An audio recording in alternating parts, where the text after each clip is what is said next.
Hi, my name is Lorraine Watry and welcome to my studio. I am a watercolor artist and I've worked with watercolor for 26 years now, and I thought I would start a new series of videos where I go over different tips, tricks, and techniques for working with watercolor.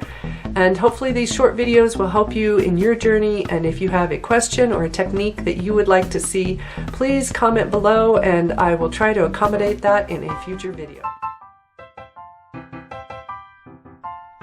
Hi, today's tip and trick video is going to go over 3 different watercolor tips that I decided to combine together to make a quick video. And I'm going to move some of the supplies and get started.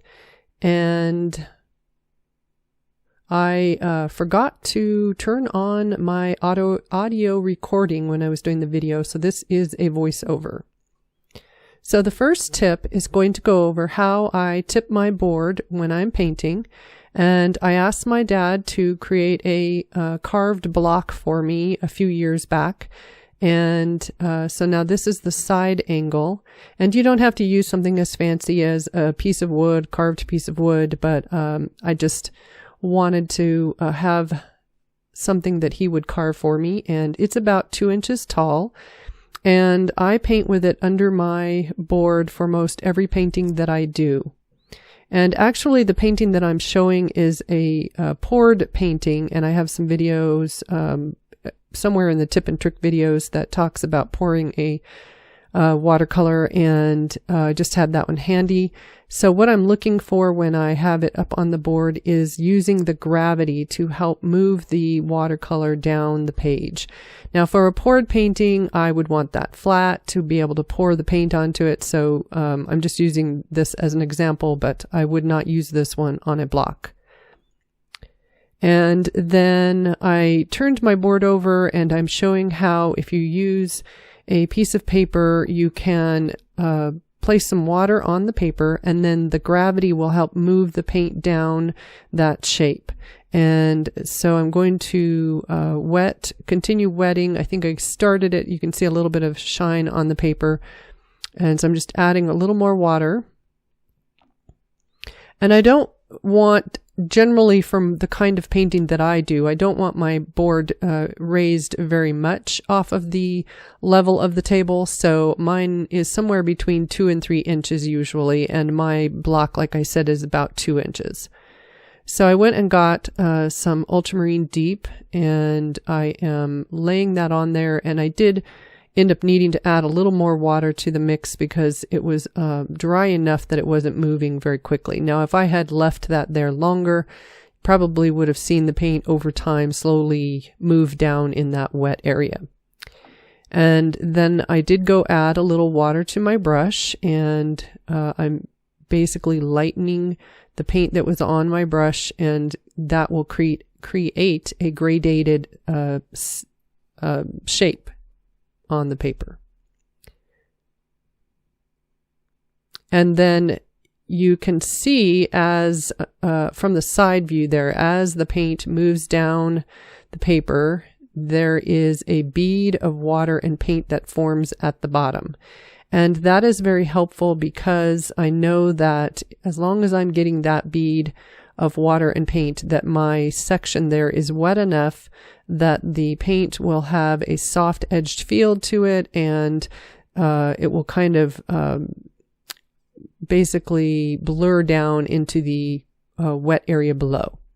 And so using the gravity helps me do that. And I know that when I do wet on wet and there's moisture in the paper, I have to keep watching it because it can, that water can move down that shape, and you can get that puddle of paint and water at the bottom. And so every now and then I'll go back with just a damp brush and lift very gently at the bottom. I'm not really painting, I'm just kind of dabbing, and then I'll dry it on my towel. So that is one of the reasons that I will tip my board. And then I do know artists that will even have their board tipped higher. Before I show that, I grab a roll of paper towels, because if you don't have a fancy block like mine, you can use your paper towels, and if they're more towels on it, you can just press it firmer or press it down more and flatten them so that you can use something that you have around your studio. You could use, I've heard of people using tuna fish cans and other things to do that with as well. And next, I'm going to show how if you tip your board further, you can get the color to run. And there are artists that work with that style, like Ted Nuttall. He does figural paintings and portraits, and his style is to have some of the paint on his palette run. And so he has a tabletop easel that he will set his paintings on, and you, depending on how much moisture you have in it, you do have to tip it quite a bit to get the paint to move on dry paper. And if it was on a wetter paper, then it would move quicker. So it did take a little bit for that to run. And here I'm showing if I take some water and place it on there, that if I put the paint on there, it wants to run pretty quickly down the page, and it does form a bead of water at the bottom of that. So until the surface tension is high enough that that bead of water wants to kind of release the paint and run down the page, you can tip your board quite a bit before it will actually move. And so I have it almost completely vertical here before it finally releases and drops. So there is quite a bit of variety of angle that you can move your board to, and you can still paint with the paint being pretty wet. And sometimes I don't want my board tipped. So here I show my board flat on the table, and there are times where I'm trying to paint a dark section of my painting, and I want to keep the paint kind of laying in the area where I placed it and not have it slowly move down the page. So I am mixing up some ultramarine deep and some burnt sienna, and I'm just going to basically paint a dark section on my paper. And it can help to have the board flat if you are trying to get a darker section on your painting and get the paint not to lighten basically as the pigment moves down that wet area. And so there it is, nice and dark, and it's got a lot of paint and water over the whole thing. But if it were tipped, then that darker value would want to move down the shape, and so that can lighten the upper section. So then in order to keep that whole area darker, then I would paint with it flat. And I'm just moving that dark value back over the whole thing there. And so that was tip number 1 of the random watercolor tips. And now I'm going to move on to tip number 2. So tip number 2 is how I sign my paintings. And I've pulled out some of the tools that I use and just a random piece of paper that has some color swatches on it that I've used, or created, I should say. And the first one that I use most of the time is a Uniball Vision micro pen. And it has waterproof black ink that is archival and fade proof.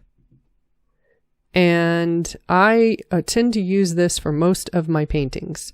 It has a nice thin black line, and it is very smooth over the paper. Even I'm not using rough. The most I use is cold press as far as a little bit of texture to the surface. And so as long as that pen will go over the value of paint that is in the section of the painting that I want to sign, that is the one I will use. So the next pen that I will use if I need to, if I've painted an area that is really dark, this is a PBO acrylic marker, and it is a 0.7 millimeter, and it does come with a spare tip that you can see there. And it is a white acrylic. They do have other colors, but I tend to usually get the white, although I think I have used a light blue one before as well. And I don't use these very much. You have to press down on the tip of the pen to get the acrylic paint started, and then you can just go ahead and sign with it. And it does well in most value ranges. If it's a lighter value, you won't see it as much, but anything that's medium to dark, it shows up well. Now that is permanent, so once it's down, you can't take it back off. And I'm just showing another section that's a little bit darker so that you can see it. And I don't necessarily care for the white of that color, or that marker. If I don't need to use it, then sometimes, or if I want my signature not to show up as much, then I might use white gouache. And this one's just a Winsor and Newton gouache. And gouache is like watercolor in that it's water soluble, but gouache is very opaque. And so it can layer over watercolor. And if I don't want to use white, then I will take some of the white gouache on a brush.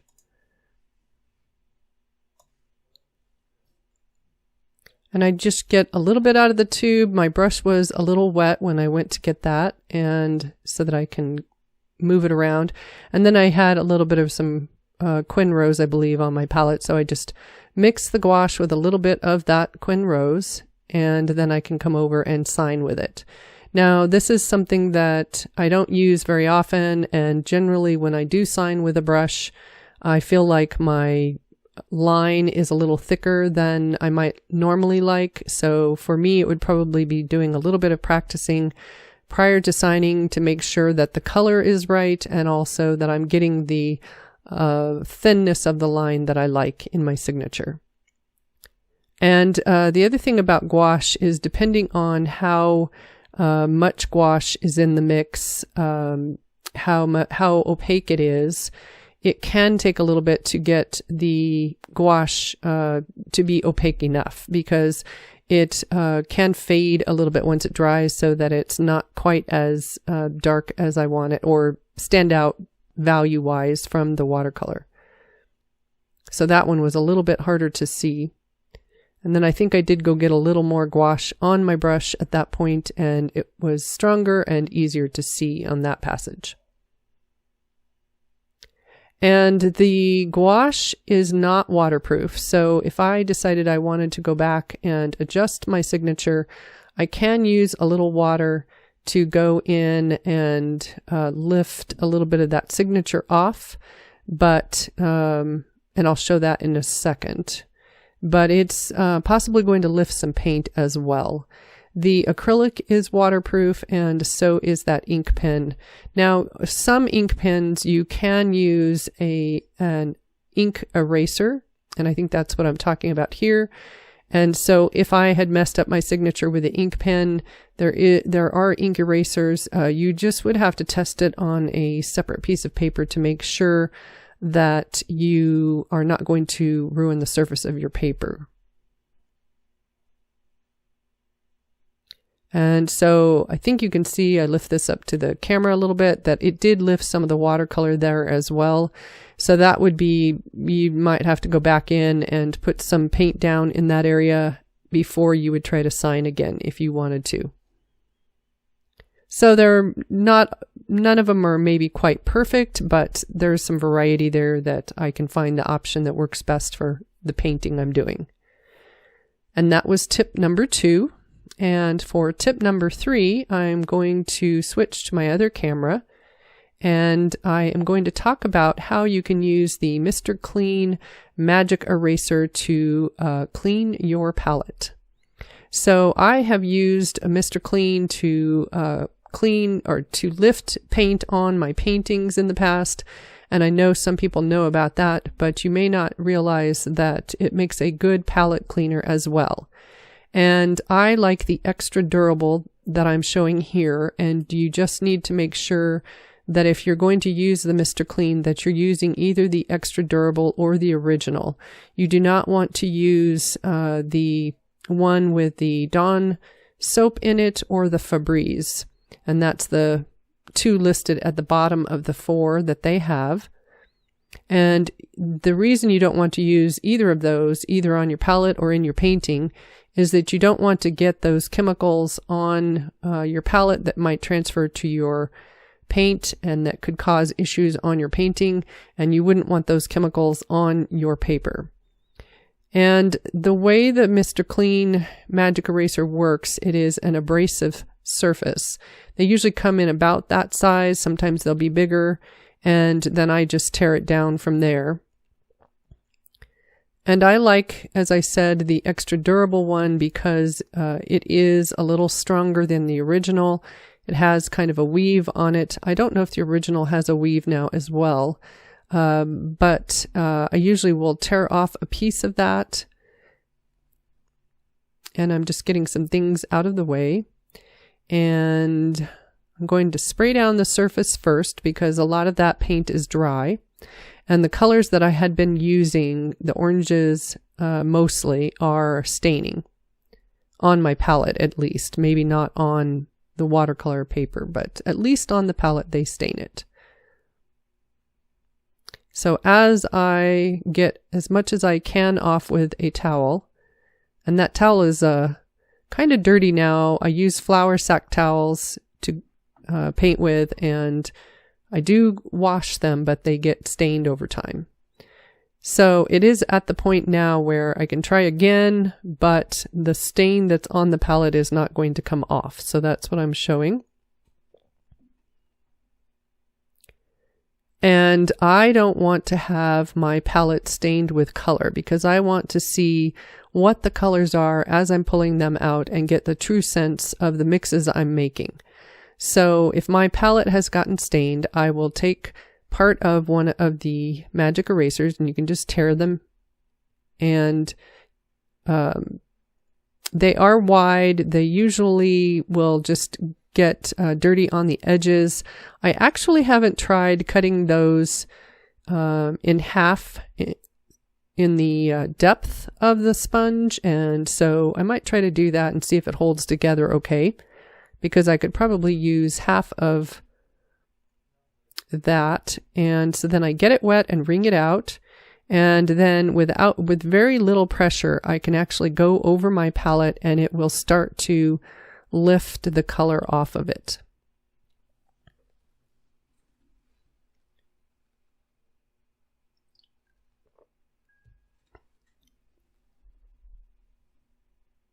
And as I'm moving the color around, it does create a little bit of a colored film, or there's water in the color that is on, or color in the water that is on the palette now. And so I just finish scrubbing, and then I will come back with a towel to rinse or clean off that little bit of water that's on there with some color in it still.